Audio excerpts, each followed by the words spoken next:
तुळशीला रोज पाणी घालणे आणि तुळशीपाशी दिवा लावण्याचे महत्त्व। एक वेळची गोष्ट आहे।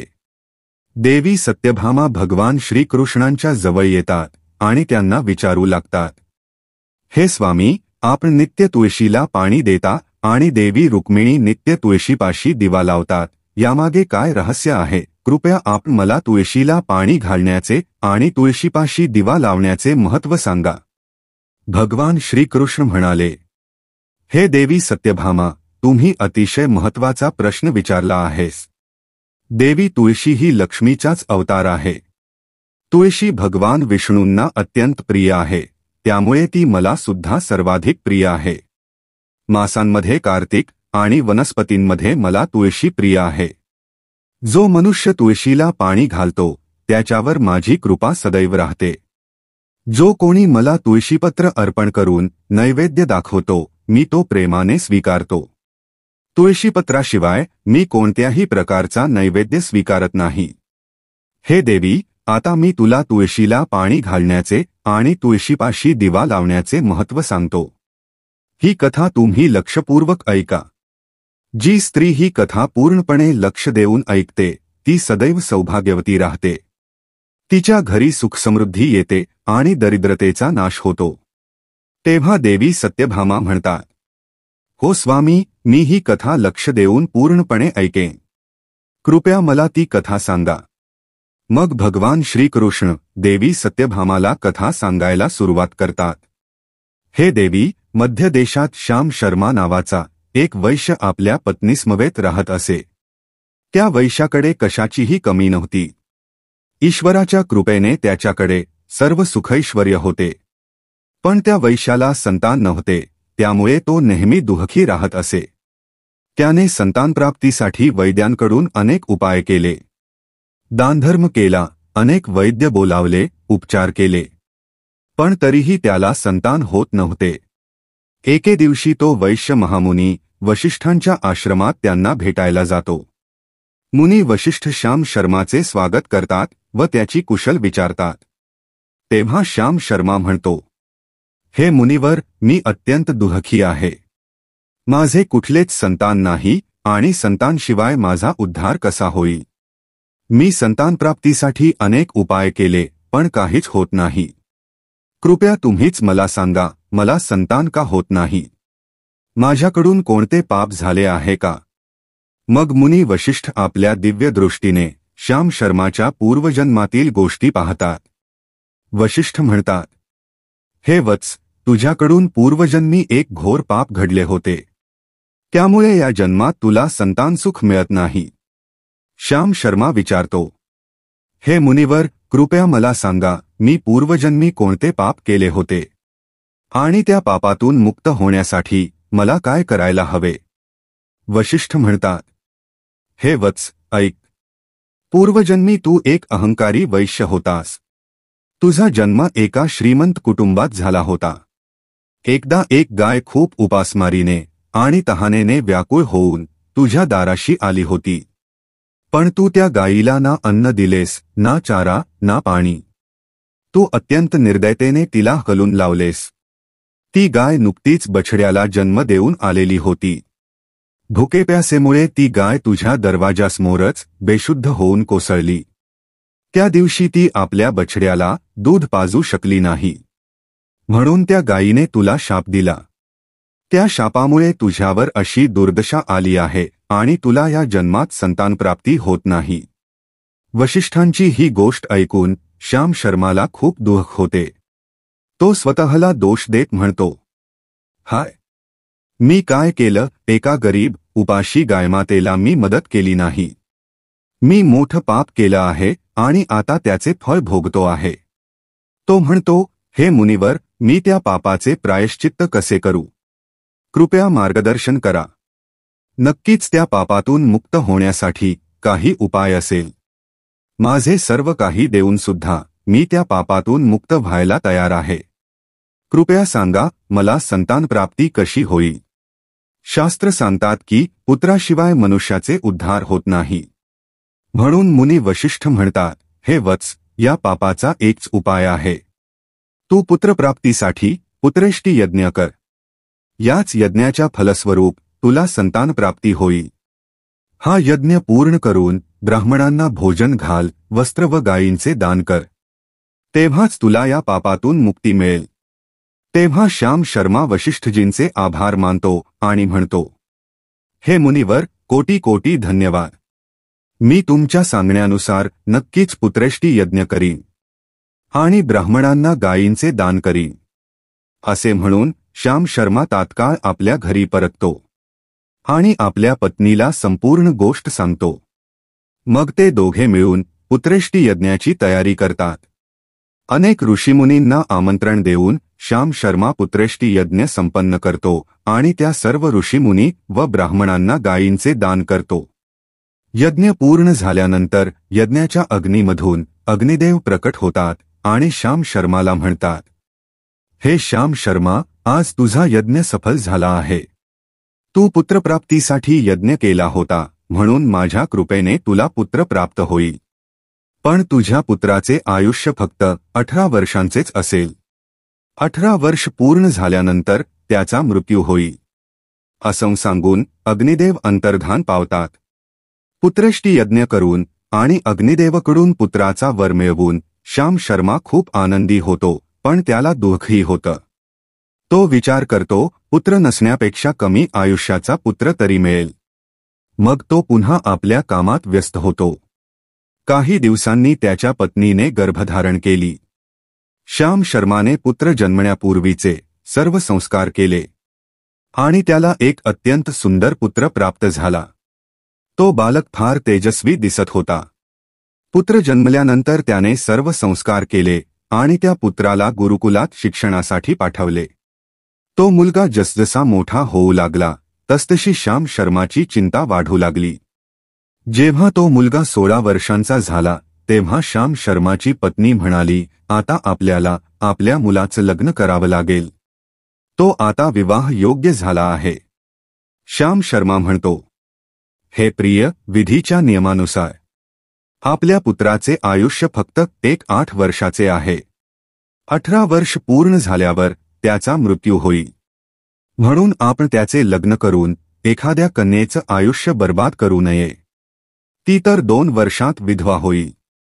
तिला पुढे खूप दुःख सहन करावे लागेल. पण श्याम शर्माची पत्नी काही केल्या मान्य होत नाही. ती म्हणते, काहीही झालं तरी मी माझ्या मुलाला अविवाहित मरताना पाहू शकत नाही. आपल्याकडे कसलीच कमतरता नाही. आपली सून आपल्या या संपत्तीने सुखी जीवन जगू शकेल. म्हणून आता तुम्ही संकोच करू नका आणि आपल्या मुलासाठी एक सुंदर कन्येचा शोध घ्या. पत्नीच्या आग्रहापुढे श्याम शर्माची एक ना चालते आणि तो पुत्राच्या विवाहासाठी तयार होतो. मग तो पासी नगरात राहणाऱ्या एक अत्यंत गरीब वैश्याची कन्या निवडतो आणि आपल्या पुत्राचे लग्न तिच्याशी करतो. त्या कन्येचं नाव सुभद्रा होते. ती अत्यंत गुणवान, सच्चरित्र आणि पतिव्रता स्त्री होती. तिला आपल्या पतीच्या मृत्यूबाबत काही माहिती नव्हती. सुभद्रा रोज आपल्या सासू-सासऱ्यांची आणि पतीची सेवा करत असे. ती सगळ्यांशी खूप प्रेमाने वागत असे आणि कधीही कुणाच्या आज्ञेचे उल्लंघन करत नसे. तिने आपल्या मधुर वाणी आणि कौशल्याने सगळ्यांच्या मनात आपले स्थान निर्माण केले. अशा प्रकारे 2 वर्षे कशी गेली ते कळलंही नाही आणि तो दिवस जवळ येऊ लागला जेव्हा श्याम शर्माच्या पुत्राचा मृत्यू होणार होता. श्याम शर्माला खूप बेचैनी वाटू लागली.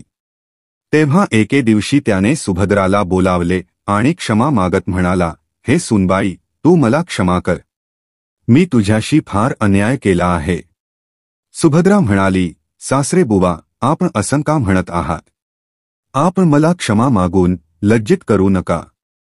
मी आपल्यापेक्षा लहान आहे. मी आपली मुलगीसमान आहे. कृपया मनातली सगळी गोष्ट सांगावी. मी नक्कीच आपल्या आज्ञेचे पालन करीन. मग श्याम शर्मा सांगू लागतो, हे पुत्री, तू कल्याणी आहेस. तू एक महान पतिव्रता आहेस. पण माझ्या पुत्राशी तुझं लग्न करण्यापूर्वी मी एक गोष्ट तुझ्यापासून लपवली आहे. आम्हाला पुत्रप्राप्ती पुत्रेष्टी यज्ञ करूनच झाली होती आणि अग्निदेवांनी आम्हाला पुत्रप्राप्तीचे वरदान दिले होते, पण ते सांगून गेले की आमच्या पुत्राचे आयुष्य केवळ 18 वर्षांचं असेल. 18 वर्ष पूर्ण झाल्यावर त्याचा मृत्यू निश्चित आहे. सुभद्राने आपल्या सासऱ्यांची गोष्ट ऐकल्यावर शांतपणे उत्तर दिलं, सासरेबुवा, एवढीशीच गोष्ट आपण काळजी करू नका. मी तुम्हाला वचन देते की तुमची सून कधीही विधवा होणार नाही. मीच आपल्या पुत्राच्या प्राणांची रक्षा करीन. फक्त तुम्ही मला एक दिवा, पाण्याने भरलेला घट आणि एक गाय आणून द्या. माझ्या पतीच्या प्राणांची रक्षा यांच्याच माध्यमातून होईल. तिचे ठाम उत्तर ऐकून श्याम शर्माला खूप आनंद झाला आणि तो म्हणाला, हे सुनबाई, जसं तुला हवं तसंच होईल. मग त्याने तिला त्या सर्व गोष्टी आणून दिल्या. ज्या दिवशी सुभद्राच्या पतीचा मृत्यू होणार होता त्या दिवशी सकाळी सुभद्राने उठून तुळशीला पाणी अर्पण केलं. तिची पूजा करून झाडाला ओढणी बांधली आणि प्रार्थना केली, हे तुळशी माता, मी तुला ही ओढणी अर्पण करते. कृपया आता तूच माझ्या सौभाग्याचे रक्षण कर. त्या दिवशी सकाळी यमराजांचा एक दूत श्याम शर्माच्या पुत्राचे प्राण घेण्यासाठी आला. पण जसेच तो घरात प्रवेश करू लागला, तुळशीच्या झाडाने त्याला अडवलं आणि सांगितलं की या घरातील स्त्रीने माझी पूजा केली आहे. मी तिच्या पतीच्या प्राणांची रक्षा करत आहे. तू आज जाऊ शकत नाहीस. हे ऐकून यमदूत घाबरून परत यमपुरी गेला. त्याने यमराजांना संपूर्ण गोष्ट सांगितल्यावर यमराजांना खूप राग आला. त्यांनी आणखी 2 दूतांना पाठवले आणि त्यांना संध्याकाळी जाऊन त्या पुरुषाचे प्राण घेण्याची आज्ञा दिली. पण संध्याकाळी सुभद्राने तुळशीपुढे दिवा लावून त्याची प्रार्थना केली, हे दीपक, तूच आता माझ्या पतीच्या प्राणांची रक्षा कर. यमदूत आले, पण तुळशीपाशी लावलेल्या दीपकाने त्यांचा मार्ग अडवला आणि त्यांना धमकी दिली की जर त्यांनी प्रयत्न केला तर तो सर्व जाळून टाकेल. हे ऐकून दूत घाबरले आणि परत गेले. तेव्हा यमराजांनी अजून 4 दूत पाठवले आणि सकाळी सुभद्राच्या उठण्यापूर्वी तिच्या पतीचे प्राण घेण्याचा आदेश दिला. पण सुभद्राने रात्रीच घराच्या दाराशी पाण्याने भरलेला लोटा ठेवून त्याला प्रार्थना केली, हे जल, तूच आता माझ्या पतीच्या प्राणांची रक्षा कर. सकाळी यमाचे दूत आले आणि घरात प्रवेश करू लागले. तेव्हा त्या जलघटाने त्यांना थांबवलं आणि म्हटलं, हे घर आता माझ्या संरक्षणात आहे. मी सुभद्राच्या पतीचे प्राण तुम्हाला घेऊ देणार नाही. जर तुम्ही या घरात प्रवेश केला तर मी नरकाची अग्नीच विझवून टाकीन, ज्यात संपूर्ण नरक लोकच बुडून जाईल. हे ऐकून यमराजांचे बिचारे दूत खूप घाबरले आणि एकमेकांकडे पाहत तेथून पळून गेले. ते सर्व यमदूत परत यमराजांकडे गेले आणि म्हणाले, हे धर्मराज, तुमच्या आज्ञेचे पालन करत आम्ही चौघेही सकाळी सुभद्रा जागण्यापूर्वीच तिच्या पतीचे प्राण घेण्यासाठी पोहोचलो होतो. परंतु सुभद्राने घराबाहेर ठेवलेला जलाचा लोटा आमचा मार्ग अडवून उभा राहिला आणि म्हणूनच आम्ही घरात प्रवेश करू शकलो नाही. हे ऐकून यमराज खूपच रागावले. यावेळी त्यांनी 8 यमदूतांना बोलावले आणि आज्ञा दिली, हे यमदूतांनो, आता लवकर जा आणि बलपूर्वक त्या मनुष्याचे प्राण हिसकावून यमलोकात घेऊन या. मग ते 8ही यमदूत यमराजांची आज्ञा पाळत पृथ्वी लोकावर सुभद्राच्या घराजवळ आले. तेव्हा त्यांनी पाहिलं की सुभद्राच्या घरासमोर एक गाय उभी आहे. सुभद्राने आधीच यमदूत येण्यापूर्वी आपल्या घरासमोर गाय बांधली होती आणि ती गौमातेला विनवू लागली होती, हे गौमाता, आज यमदूत माझ्या पतीचे प्राण घेण्यासाठी येत आहेत. आता तुम्हीच माझ्या सौभाग्याचे रक्षण करू शकता. मी तुमच्या शरण आले आहे. कृपया मला विधवा होण्यापासून वाचवा. गायीने उत्तर दिले, हे पुत्री, तू चिंता करू नकोस. तुझ्या पतीच्या प्राणांचे रक्षण मी स्वतः करीन. मी असताना यमदूत तुझ्या घरात प्रवेश करू शकणार नाहीत. म्हणून तू निर्धास्त होऊन घरात तुझ्या पतीची सेवा कर. मग जसेच यमदूत घरात प्रवेश करण्यासाठी पुढे आले, गायीने त्यांना अडवले आणि सांगितले, तुम्ही या घरात प्रवेश करू शकत नाही. या घराचे रक्षण मी करत आहे. माझ्या उपस्थितीत कोणीही घरात जाऊ शकत नाही. जर तुम्ही आत जाण्याचा प्रयत्न केला तर मी तुम्हाला शाप देईन. आणि जर तुम्हाला या घरात प्रवेश करायचा असेल तर आधी माझे प्राण घ्यावे लागतील आणि त्याने तुम्हाला गौहत्या पाप लागेल, ज्याचे प्रायश्चितही नाही. तेथे उपस्थित असलेले सर्व यमदूत गायीच्या शापाच्या शब्दांनी घाबरून गेले. त्यांना माहिती होते की गायीने दिलेला शाप कोणीही टाळू शकत नाही आणि गौहत्या हे जगातील सर्वात गंभीर, घोर आणि महापातक आहे, ज्याचे प्रायश्चित नाही. म्हणूनच ते सर्व तिथून परत गेले आणि यमपुरीमध्ये यमराजांकडे जाऊन सारा वृत्तांत सांगितला. त्यांनी सांगितलं, हे धर्मराज, सुभद्राच्या पतीच्या प्राणांचे रक्षण एक गाय करत आहे. तिने आम्हाला शाप देण्याची धमकी दिली, त्यामुळे आम्ही सगळे घाबरून परत आलो आहोत. आमच्यात गायीला सामोरे जाण्याची शक्ती नाही. हे ऐकून यमराज अत्यंत संतप्त झाले आणि स्वतः आपल्या भैसावर स्वार होऊन पृथ्वीलोकाच्या दिशेने निघाले. यमराज सुभद्राच्या घराजवळ येतात. यमराजांना आपल्या घरासमोर उभं पाहून सुभद्रा खूप घाबरते आणि पटकन येऊन यमराजांच्या चरणांना स्पर्श करून त्यांना नमस्कार करते आणि स्तुती करायला लागते. हे यमराज, आपण तिन्ही लोकांतील प्राण्यांवर कृपा करणारे महान देवता आहात.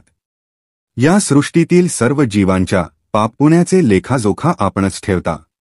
हे न्यायाचे देवता, हे धर्मराज, मी सत्यधर्माचे पालन करणारी पतिव्रता स्त्री आहे. मी आपल्याला वारंवार नमस्कार करते. कृपया मला आशीर्वाद द्या. सुभद्राने केलेल्या स्तुतीमुळे यमराज खूप प्रसन्न होतात आणि अनाहूतपणे तिला म्हणतात, सदा सौभाग्यवती भव, म्हणजेच तुझे सौभाग्य अखंड राहो, असा आशीर्वाद देतात. मग जेव्हा यमराज सुभद्राच्या पतीचे प्राण घेण्यासाठी पुढे जातात, तेव्हा सुभद्रा म्हणते, हे धर्मराज, तुम्ही मला आता सदा सौभाग्यवती राहण्याचा आशीर्वाद दिला आणि आता तुम्हीच माझ्या पतीचे प्राण घेण्यासाठी निघाले आहात. यामुळे तर तुमचा आशीर्वाद खोटा ठरेल. हे ऐकून धर्मराज थांबतात आणि सुभद्राकडे पाहून हसू लागतात. सुभद्राचे निर्मळ हृदय आणि तिच्या पतीप्रती असलेला समर्पण भाव पाहून यमराज अतिशय प्रसन्न होतात. सुभद्राकडे पाहत यमराज म्हणतात, हे पुत्री, आज तू साक्षात मृत्यूलाच पराजित केले आहेस. मी तुझ्या पतिव्रता धर्माने अत्यंत संतुष्ट आहे. मी तुझ्या पतीचे प्राण सोडतो. तुझी जी काही मनोकामना असेल ती माझ्याकडून माग. तेव्हा सुभद्रा म्हणते, हे धर्मराज, मी माझ्या पतीसाठी 100 वर्षांचे आयुष्य मागते. माझ्यासाठी माझे पतीच परमेश्वर आहेत. मी माझ्या पतीशिवाय जगू शकत नाही, म्हणून तुम्ही मला हेच वरदान द्या. यावर यमराज प्रसन्न होऊन म्हणतात, तथास्तु. हे कल्याणी, आजपासून जी स्त्री आपल्या घरासमोर तुळशीचे रोप लावते, संध्याकाळी तुळशीजवळ दीपक लावते, जिच्या घरासमोर गाय बांधलेली असते आणि जी स्त्री घरासमोर पाण्याने भरलेला लोटा ठेवते, तिच्या घरात माझे दूत कधीही प्रवेश करणार नाही, असे म्हणून यमराज त्या स्थानावरून अंतर्धान पावतात. भगवान श्रीकृष्ण म्हणतात, हे देवी, या प्रकारे सुभद्राने आपल्या पतिव्रता धर्माचे पालन करून मृत्यू टाळला होता. म्हणून जी स्त्री आपल्या घरासमोर तुळशीचे रोप लावते, दररोज संध्याकाळी तुळशीजवळ दीपक लावते, तिच्या घरात मृत्यू प्रवेश करत नाही. ज्या घरासमोर गाय असते त्या घरात कधीही दुःख व दरिद्रता येत नाही. आणि जी स्त्री घरासमोर पाण्याने भरलेला लोटा ठेवते त्या घरात कधीही शोक येत नाही. तर मित्रांनो, अशा प्रकारे भगवान श्रीकृष्णांनी देवी सत्यभामांना तुळशीजवळ दीप लावण्याचे महत्त्व सांगितले. जय श्री कृष्ण. मित्रांनो, तुम्हाला ही कथा कशी वाटली कृपया कमेंट करून नक्की सांगा. व्हिडिओ आवडला असेल तर लाईक करा, तसेच कमेंटमध्ये जय श्री कृष्ण अवश्य लिहा. आणि अशाच अनेक सुंदर कथा ऐकण्यासाठी चॅनेलला सबस्क्राईब करा. धन्यवाद.